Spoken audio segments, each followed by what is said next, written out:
Hello guys, അപ്പോൾ ഞാൻ നമ്മുടെ ടോവിനോൻ്റെ ഐഡൻറ്റിറ്റി എന്നുള്ള സിനിമ കണ്ടു. അപ്പോൾ പടം അത്രയ്ക്ക് അങ്ങ് ഇഷ്ടമായില്ല. പടം അത്ര പോരാ.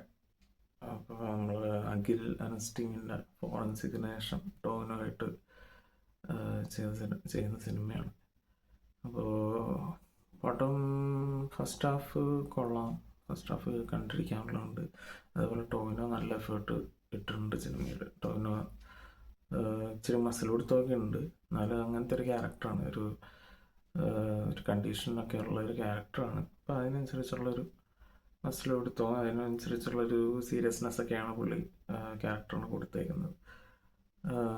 അതേപോലെ വിനയറായി അടിപൊളി അഭിനയമാണ്, നന്നായിട്ട് തന്നെ പുള്ളി ചെയ്തിട്ടുണ്ട്. പക്ഷേ പുള്ളിയുടെ ഡയലോഗ് ഡെലിവറിയൊക്കെ എടാ മോനെ എന്നൊക്കെ മോനെ എന്നല്ല, എന്നുവെച്ചാൽ ഭയങ്കര കഷ്ടപ്പെട്ടൊക്കെ അഭിനയ. ഈ സിനിമയിൽ എല്ലാവരുടെയും ഒരു അഭിനയം ഇച്ചിരി ഇങ്ങനെ ഇതേപോലെ ഒരു കഷ്ടപ്പെട്ട് കൈ നീട്ടിട്ട് അഭിനയിക്കുന്ന ആ ഒരു മോഡൽ അഭിനയമാണ് എല്ലാവരുടെയും. അതേപോലെ തൃശ്ശനൊക്കെ കൊണ്ടുവന്നിട്ട് തൃശ്ശയുടെ അഭിനയ ഒരു സീനുണ്ട്, ഇങ്ങനെ തൃശ്ശേനെ ആലോചിക്കുകയൊക്കെ ചെയ്തിട്ട് യെസ് അതാണ് എന്നൊക്കെ പറയുന്നത് സീനൊക്കെ ഉണ്ട്. തൃശ്ശേനെ കൊണ്ടുവന്ന് എന്തിനാണ് അങ്ങനെയൊക്കെ തൃശ്ശേനെ വന്ന് അഭിനയിക്കുന്ന കഷ്ടമാണ്. അതേപോലെ മന്ദിരാബേദി ഇതിനൊക്കെ കൊണ്ടുവന്ന് അഭിനയിപ്പിച്ചിട്ടുണ്ട്. ഒരു ബിക്കിനി സീനൊക്കെ എന്താവശ്യമുണ്ടെന്ന് ഒരൈഡിയയില്ല, നല്ല അലമ്പായിട്ടുണ്ട്.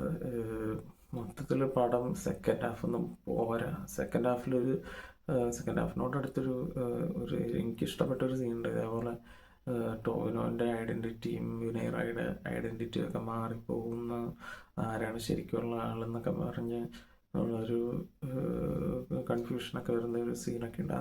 അത് അടിപൊളിയാണ്. അങ്ങനത്തെ കുറച്ചും കൂടി നല്ല നമുക്ക് ആലോചിക്കാൻ പറ്റുന്ന സീനും കാര്യങ്ങളും, അതായത് ഈ ഐഡൻറ്റിറ്റി എന്നുള്ള കോൺസെപ്റ്റ് വെച്ച് കുറച്ചും കൂടി ഒന്ന് എക്സ്പ്ലോർ ചെയ്തിരുന്നെങ്കിൽ കൊള്ളായിരുന്നു എന്ന് തോന്നിപ്പോയി. പക്ഷേ അവസാനമൊക്കെ ആയപ്പോൾ പടം എന്തോ ഒരു ജെയിംസ് ബോണ്ട് പടം പോലെ, ടോവിനോ സ്യൂട്ടും കോട്ടും ഒക്കെ ഇട്ട് ഒരു ജെയിംസ് ബോണ്ട് വില്ലനെ ഒരു പ്ലെയിനിൽ ഫൈറ്റ് ചെയ്യണു, വെടിവെക്കണു, പ്ലെയിൻ താഴോട്ട് പോകണു എന്നൊക്കെ പറയാൻ. ലാസ്റ്റ് സെക്കൻഡ് ഹാഫിൻ്റെ അവസാനമൊക്കെ ആകുമ്പോഴേക്കും ഒരു എയർ ട്രാഫിക് കൺട്രോളർ അയാളാണ് എന്നൊക്കെ പറഞ്ഞ് ഒരു പുള്ളി ഓടുന്ന സീനൊക്കെ ഉണ്ട്. നല്ല ബോറാണ്, നല്ല അലമ്പായിട്ട് തന്നെ എടുത്തു വെച്ചിട്ടുണ്ട്, നല്ല ക്രിഞ്ചാണ്. അതേപോലെ കുറേ ഇംഗ്ലീഷും മെഡിക്കൽ ടേംസും ജാർഗൺസും ഒക്കെ കുത്തിക്കയറ്റിയിട്ടുണ്ട്. കുറേ ഇംഗ്ലീഷും മെഡിക്കൽ ജാർഗൺസും ഒക്കെ കുത്തിക്കയറ്റിയാൽ നല്ല സിനിമയാവുമോ? ഇല്ല. അപ്പോൾ അവിടെയൊക്കെ ഈ നമ്മളെ പിന്നാരത്തിൽ ക്രിസ്റ്റോഫോബിയ എന്നൊക്കെ പറയുന്ന പോലെ അതേപോലെയൊക്കെ കുറേ പറയുന്നുണ്ട്.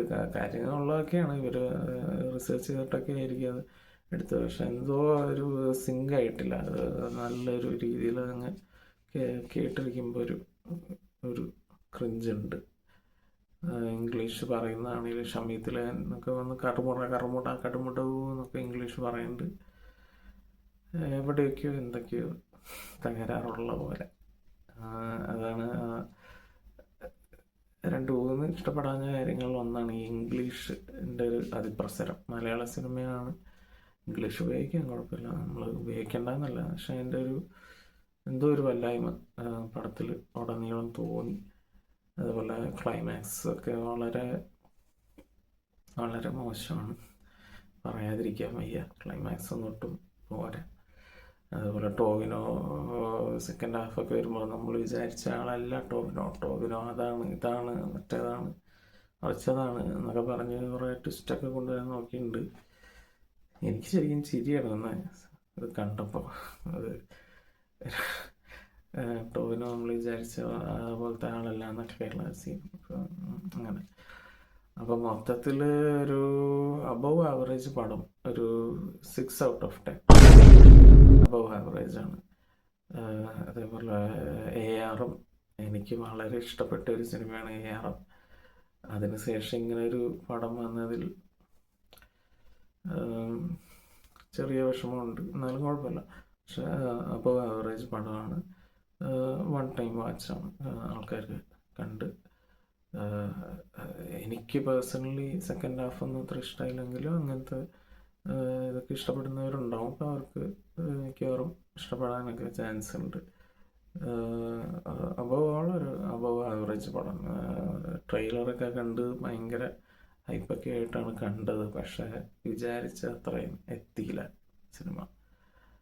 അപ്പോൾ അതാണ് ടൊവിനോ തോമസിൻ്റെ ഐഡൻറ്റിറ്റി 2025 ഞാൻ ആദ്യമായിട്ട് കണ്ട സിനിമയാണ്. ഇപ്പോൾ അടുത്തതായി നല്ലൊരു സിനിമയുടെ റിവ്യൂ ആയിട്ട് വരുന്നവരെ ഗുഡ് ബൈ.